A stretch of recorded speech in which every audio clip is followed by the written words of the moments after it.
Greetings everyone.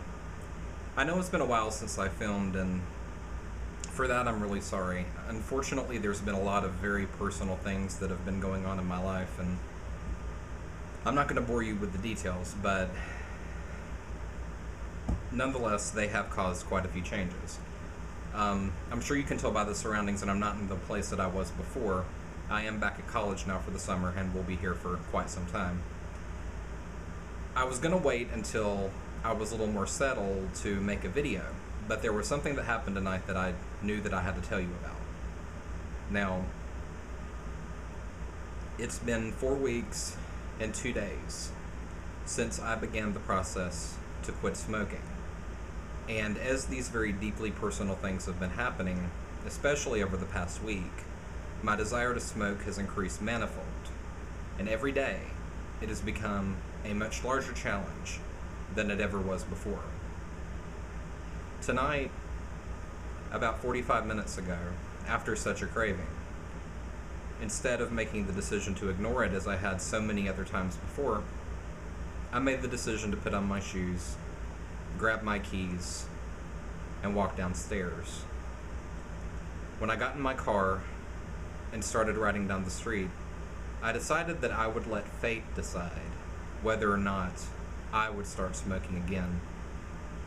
I told myself that in this relatively rural town, that if there was a gas station open, then indeed it was my destiny to start smoking again. As I drove onward, I saw a gas station in the distance, and it appeared to be open. I drove up, got out of the car, grabbed the door, but it was locked. I got back in my car, and instead of turning left to head back to campus, to where I would be safe, I decided to turn right and to give it one more try. I drove a little further, and there was another gas station. But unlike the first one, this one was open. I pulled up to the front, I parked, I turned off the lights, and I sat there in silence. And in that moment of almost perfect clarity, I told myself that no matter what happened, I would have to quit smoking. The question was whether I wanted to do it in the future, or whether I wanted that decision to have already been made. Sincerely, I hope that it would be a choice that I would be able to make. But what if it wasn't? What if my next cigarette is my last? What if my next cigarette is the one that gives me cancer, is the one that ends my life? There's no way to know. Maybe it's a compulsion. Maybe it holds no actual bearing on reality, but it is what it is. But as I sat there, with a little bit of money, in front of a gas station, with nobody around to tell me no, and no reason not to,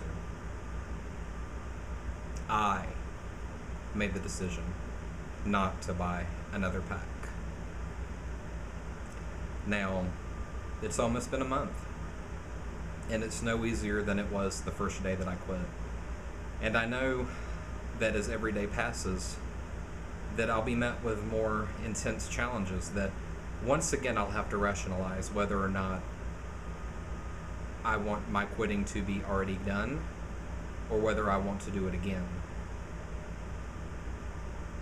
I hope that I continue on this path, but I can make no guarantee. But what I can do is tell you that I feel your pain. I know what it's like to have everything around you fall apart, and to want so badly to cling to that friend one more time. Because as I sat there in that parking lot, it was as though my nerves came alive. I could feel the cardboard box of a pack of cigarettes in my hand. And I could feel myself flip the lid, and I could feel my fingers tighten around the foil and pull them away, and the tips of each one of my digits caressing the top of the filters. It was as though it was really in my hand. This is an addiction that is real. This is something that's not just here, but that's also in your heart, and is so much a part of you and controls everything that you do, everything that you think. And because of that, it's hard.